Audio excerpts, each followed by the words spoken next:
Tunnel దొవ్వితే 10 కిలోమీటర్లు సంవత్సరానికి 1 kilometre దొవ్వుంటే కూడా ఎస్ఎల్బిసి పూర్తి అయ్యుండేది.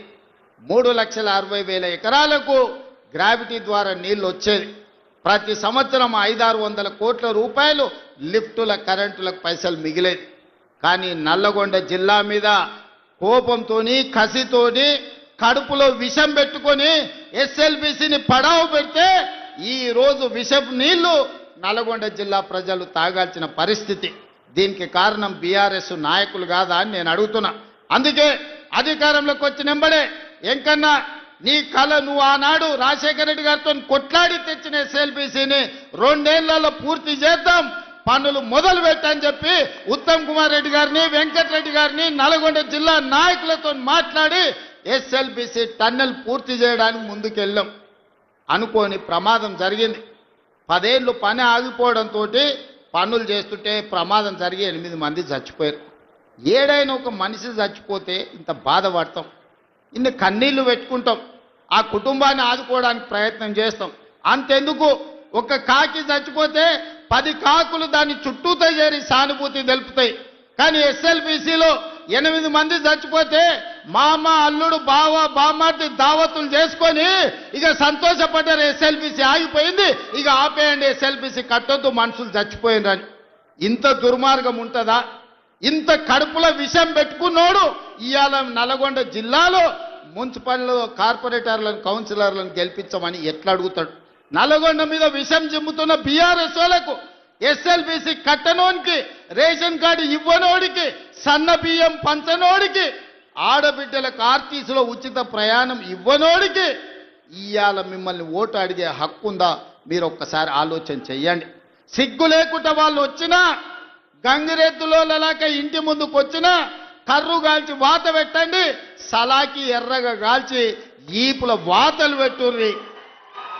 ఏమన్నా తెస్తే తీసుకోండి, ఏమన్నా ఇచ్చినా తీసుకోండి, కీసలలో లాగులలో ఏమన్నా ఉంటే అది కూడా తీసుకోండి. మందిని ముంచిన సొమ్ము మస్తుగా ఉన్నది వాళ్ళ దగ్గర.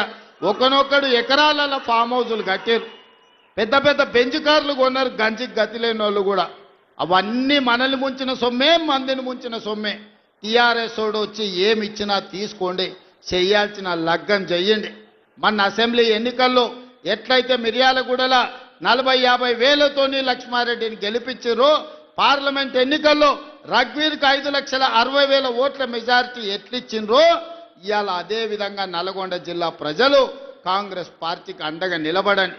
ఇవాళ మిత్రులారా, మనం అధికారంలోకి వచ్చిన ఈ 2 ఏళ్లలో 70,000 ప్రభుత్వ ఉద్యోగాలు ఇచ్చినాం, రైతు రుణమాఫీ చేసినాం, రైతు భరోసా కార్యక్రమాన్ని అమలు చేసినాం, 4.5 లక్షల పేదోళ్ళకి ఇందిరమ్మ ఇండ్లు ఇచ్చినాం. ఇవాళ ఆడబిడ్డలకు ఆర్టీసీలో బస్సే కాదు 1000 బస్సులు కొనిపించి బస్సులో ఉచితమే కాదు 1000 బస్సులకు యజమానులను ఇవాళ ఆడబిడ్డల్ని చేసినాం.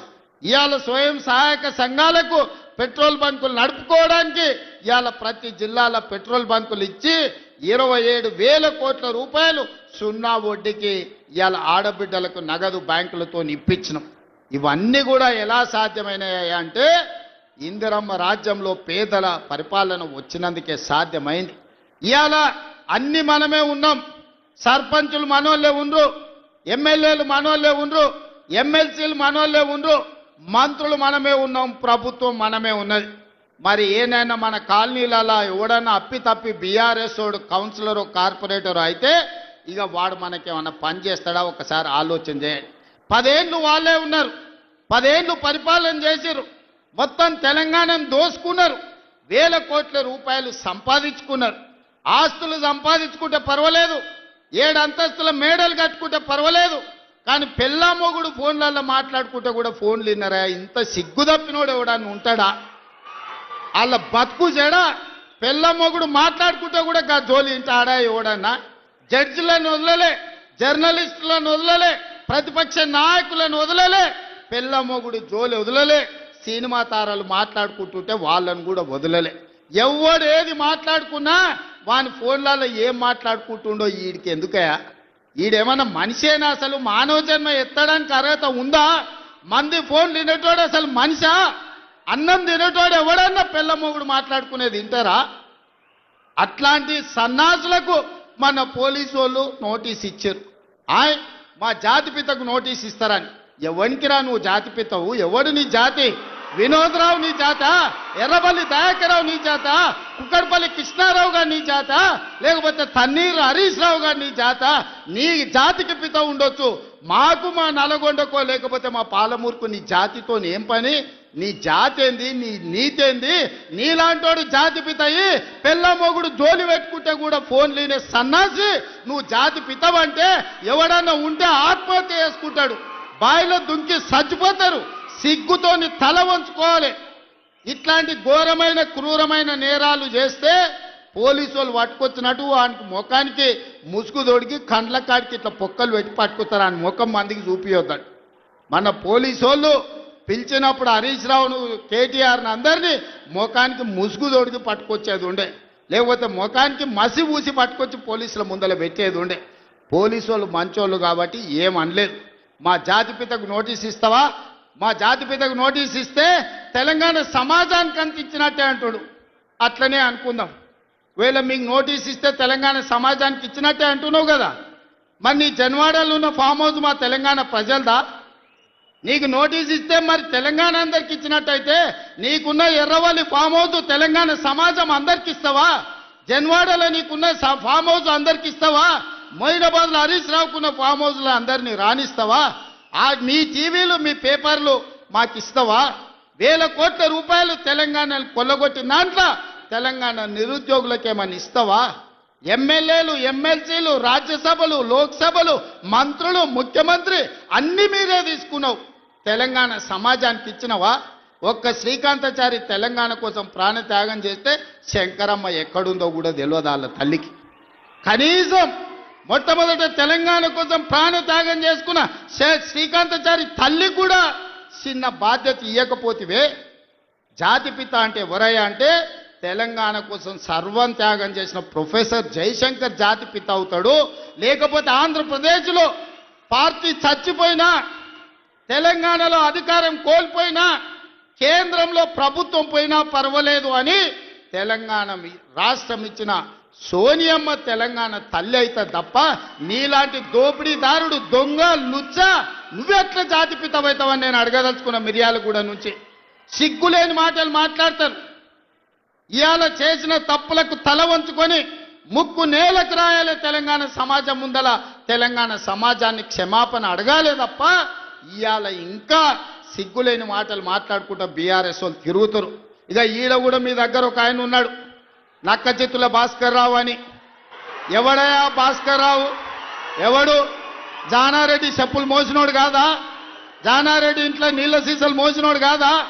జానారెడ్డి నమ్మి కన్న కొడుకు తీయకుండా నక్క చిత్తుల భాస్కర్ రావు టికెట్ ఇస్తే కాంగ్రెస్ పార్టీ కార్యకర్తలు మీ రక్తాన్ని చెమటగా మార్చి మీరు భుజాల మీద మోసి మిర్యాలకు కూడా ఎమ్మెల్యేని చేస్తే మీ ఆత్మ గౌరవాన్ని తీసుకెళ్లి ఎర్రవల్లి ఫామ్ హౌస్లో కేసీఆర్ కాళ్ళకాడ తాకట్టు పెట్టినోడు ఇవాళ మళ్ళా మీ దగ్గరకు వస్తున్నాడు. గాయన మనకు నాయకుడు. ఒక్కసారి ఆలోచన చెయ్యండి. ఇవాళ ఈ నక్క చిత్తుల భాస్కర్ రావు ఇవాళ మనోళ్ళు నామినేషన్లు వేస్తే బెదిరిస్తుండంట మీరు వాపసు తీసుకోవాలని. చింతపండు అవుతుంది భాస్కర్ రావు, నువ్వు అనుకుంటున్నామేమో. ఈ వేదిక మీద ఉన్న మేము ఎవరం జానారెడ్డి లాగా పెద్ద మనసు ఉన్నోళ్ళం కాదు. చింతపండు అవుతుంది నువ్వు అనుకుంటున్నావో. నీ తెలివితేటలన్నీ కత్తిపెట్టు, పోతావు మళ్ళా ఖమ్మం ఇట్లకెళ్ళ కూడా ఉండవు. నువ్వేదో తెలివితేటలు అనుకొని ఇక్కడ ఉన్నోళ్ళని బెదిరిస్తా. నాకు జానారెడ్డి సార్ తెలుసు, నాకు రఘువీరెడ్డి సార్ తెలుసు, లేకపోతే నాకు సుఖేందర్ రెడ్డి సార్ తెలుసు, ఈపులు వలిగేటప్పుడు అడ్డం వస్తారు అనుకుంటున్నామేమో. ఎవరు అడ్డం రారు. వాళ్ళందరూ నాకు చెప్పారు పలగాల్సిందే చింతపండు కావాల్సిందే భాస్కర్ రావు కానీ. వాళ్ళందరిని అడిగినా ఏం సంగతి అని. ఇక ఏం లేదు, చింతపండు కావాల్సిందే, చింతపండు చేయని చెప్పారు. అందుకే కాంగ్రెస్ పార్టీ కార్యకర్తలకు నేను చెప్పదలుచుకున్నా, ఎవరు భయపడాల్సిన పని లేదు. ఇట్లాంటి నక్క చిత్తులో చాలా మంది వస్తుంటారు. ఈ వినయాలన్నీ మన దగ్గర వనికిరావు. నమ్మి ఎమ్మెల్యేని చేస్తే మీరే నాగార్జున సార్ ఉప ఎన్నికలు జానారెడ్డిని ఓడగొట్టడానికి ఇల్లు తిరిగిండు. ఇంతకంటే మోసగాడు ఎవడని ఉంటాడా? ఇట్లాంటి మోసగాళ్ళని గెలవనిచ్చారంటే మిర్యాలకు కూడా గౌరవమే పోతుంది. అందుకే మిత్రులారా, ఈ మున్సిపల్ ఎన్నికల్లో ఈ వేదిక మీద నుంచి నేను ఒక్కటే మాట చెప్పదలుచుకున్నా. మిర్యాలగూడ, నల్గొండ జిల్లాలో ఉండే 18 మున్సిపాలిటీల మీద నాకేం ఆలోచన లేదు. నాకేం రంది లేదు.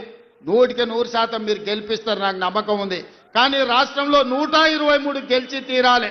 ప్రజలకు ఈరోజు సంక్షేమం అందాలి అంటే, తెలంగాణ రాష్ట్రం అభివృద్ధి జరగాలి అని అంటే, ఈ 2 ఏళ్లలో తెలంగాణ మున్సిపాలిటీలలో 17,472 కోట్ల రూపాయలు మనం ఖర్చు పెట్టినాం. కేవలం నల్గొండ జిల్లా మున్సిపాలిటీలకు 2,028 కోట్ల రూపాయలు ఖర్చు పెట్టినాం. మీ మిర్యాలగూడ మున్సిపాలిటీలో 295 కోట్ల రూపాయలు నిధుల మంజూరు చేసినాం. ఇవన్నీ మీ సమస్యలకు పరిష్కారం సరిపోతాయంటే సరిపోవు. భవిష్యత్తులో వేల కోట్ల రూపాయలు తీసుకొచ్చి మీ మున్సిపాలిటీలను అభివృద్ధి చేసే బాధ్యత నాది. మున్సిపల్ శాఖ నా దగ్గరనే ఉంది.